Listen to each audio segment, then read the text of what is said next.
संगीत सरिता।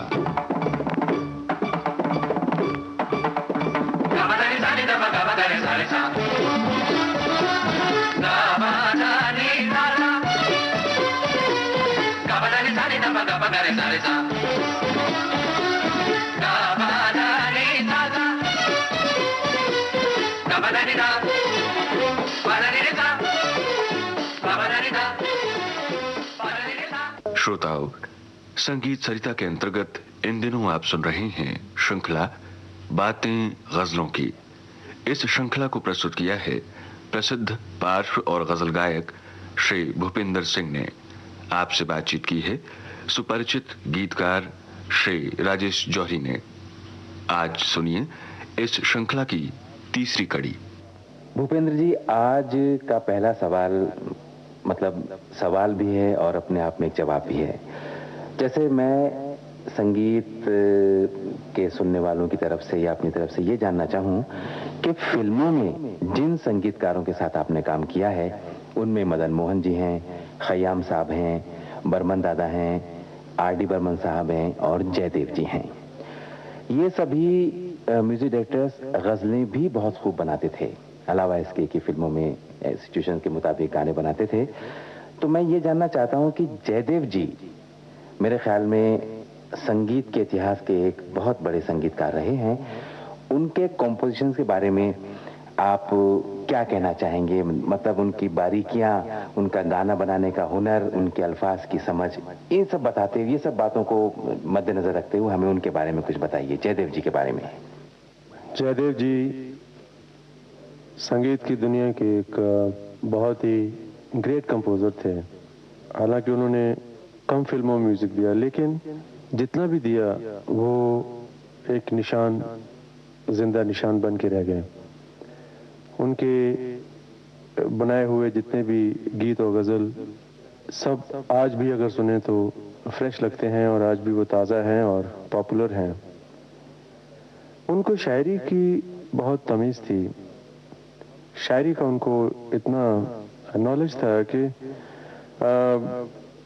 उनके कमरे में जब मैं जाया करता था तो उनके कमरे में किताबों के ढेर ही ढेर लगे रहते थे, क्योंकि लोग पाकिस्तान से, हिंदुस्तान से, के सभी शहरों से जहाँ जहाँ भी कोई शायर लोग किताबें लिखते थे तो उनको ज़रूर भेजते थे और उनको पढ़ने का बहुत शौक़ था।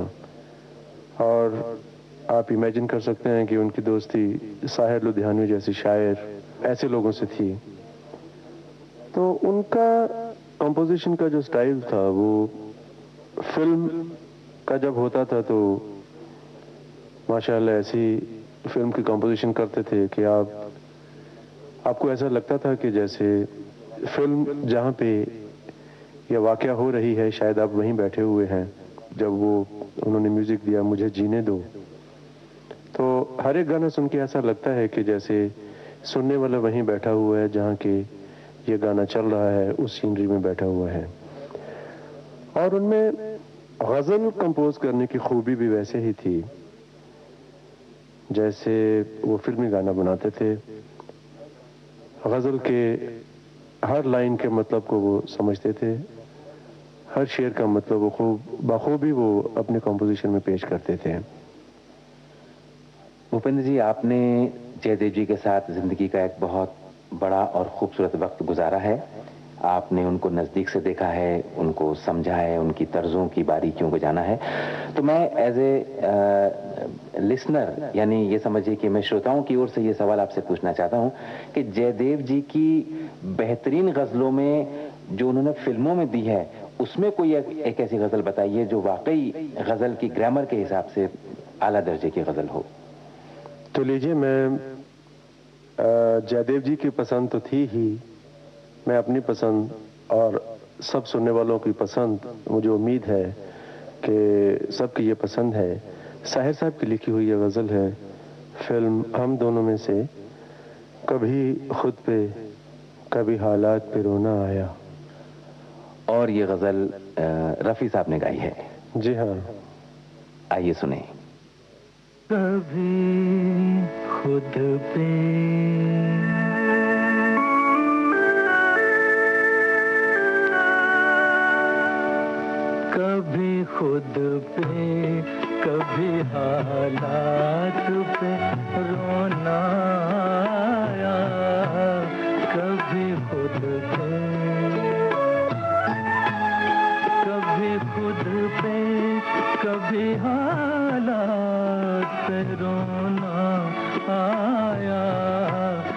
बात निकली तो हर एक बात पे रोना आया, बात निकली तो हर एक बात पे रोना।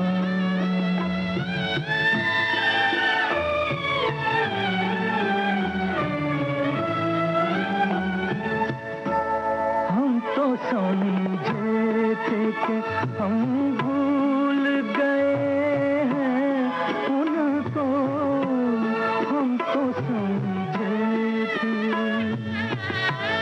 हम तो समझे थे कि हम भूल गए हैं उनको। क्या हुआ आज ये किस बात पे रोना आया, क्या हुआ आज ये किस बात पे रोना आया। कभी खुद पे कभी हालात पे रोना।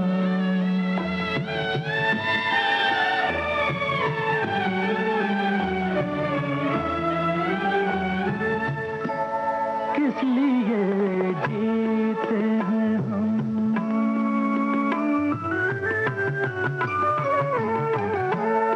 किस लिए जीते हैं हम, किस के लिए जीते हैं। बारहा ऐसे सवालात पे रोना आया, बारहा ऐसे सवालात पे रोना आया। कभी खुद पे। जैसा कि मैंने अभी कहा कि आपने अपनी जिंदगी का बेहतरीन वक्त जयदेव जी के साथ गुजारा, आपने उनके बहुत फिल्मी और नॉन फिल्मी गीत गाए हैं, बहुत करीब से उन्हें समझा है, उनके कंपोजिशंस को जाना है। तो आपके एतबार से आपका ही गाया हुआ कौन सा गीत आपको बहुत पसंद है, जो फिल्मी भी हो या गैर फिल्मी? गजल तो गजल है, गीत तो गीत है। उसके बारे में कुछ बताते हुए हमें वो गीत सुनाइए और बताइए उसके बारे में। अब देखिए, जैसे ये घरोंदा का गीत है जी, एक अकेला इस शहर में, हालांकि ये गजल नहीं है लेकिन गजल पे बेस है, गजल की रूह है इसमें। और मैं गजल के प्रोग्राम में मुझे इस गाने की बहुत ही फरमाइश आती है और ये मेरा बहुत ही एक फेवरेट गाना है। मैं आपको गा के सुनाता हूँ।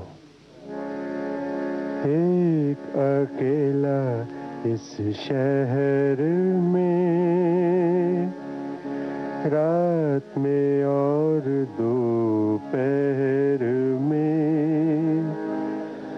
आबुदाना ढूंढता है, आशियाना ढूंढता है। एक अकेला इस शहर में, रात में और दोपहर में, आबुदाना ढूंढता है, आशियाना ढूंढता है। एक अकेला इस शहर में। भूपेंद्र जी, अभी आपने एक अकेला इस शहर में आबोदाना ढूंढता है गाना गाया।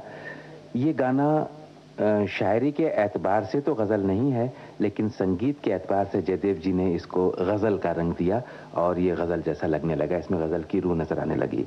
अब मैं आपसे ये जानना चाहता हूँ आपके दिल की बात कि जयदेव जी के असंख्य कंपोजिशंस में से कौन सी ऐसी फिल्मी या गैर फिल्मी गजल है जो आपको बहुत पसंद है और जिसकी ग्रामर के बारे में आप कुछ कह सकें? आपको शायद मालूम नहीं कि जयदेव जी को अलग अलग लैंग्वेजेस में, भाषा में उनको गजल बनाने का बहुत शौक था। अच्छा। वो क्या करते थे कि एक शायरी गजल की 2 लाइनें हैं तो उसके बाद अंग्रेज़ी में उसी का कुछ तर्जुमा जो है, तो बहुत ही खूबसूरती से उसको निभाते थे वो। लेकिन ये मैं अभी आपको एक गज़ल सुनाने जा रहा हूँ और ये मिर्ज़ा गालिब की लिखी हुई है। अभी तो आपने जैसे पहले सुना, कभी खुद पे कभी हालात पे रोना आया, इसका मूड इसके बोल के हिसाब से अलग था। लेकिन ये गज़ल आप सुनेंगे तो आपको मालूम पड़ेगा कि उनकी काबिलियत, वो किस काबिलियत के मालिक थे गज़ल कंपोज करने में। इस कंपोजिशन को उन्होंने बहुत ही फास्ट टेम्पो में, बहुत ही तेज़ लय में गवाया है आशा भोसले जी से। कभी नेकी भी उसके जी में गर आ जाए है मुझसे। मैं उम्मीद करता हूँ कि आपको ये पसंद आएगी।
संगीत सरिता के अंतर्गत अभी आपने बातें गजलों की इस श्रृंखला की तीसरी कड़ी सुनी। इसे प्रस्तुत किया प्रसिद्ध पार्श्व और गजल गायक श्री भूपेंद्र सिंह ने। आपसे बातचीत कर रहे थे सुपरिचित गीतकार श्री राजेश जौहरी। विविध भारती के संग्रहालय से प्राप्त इस कार्यक्रम की प्रस्तुतकर्ता छाया Ganguly. Ga ba da ni sa ni da ba ga ba ga re sa re sa.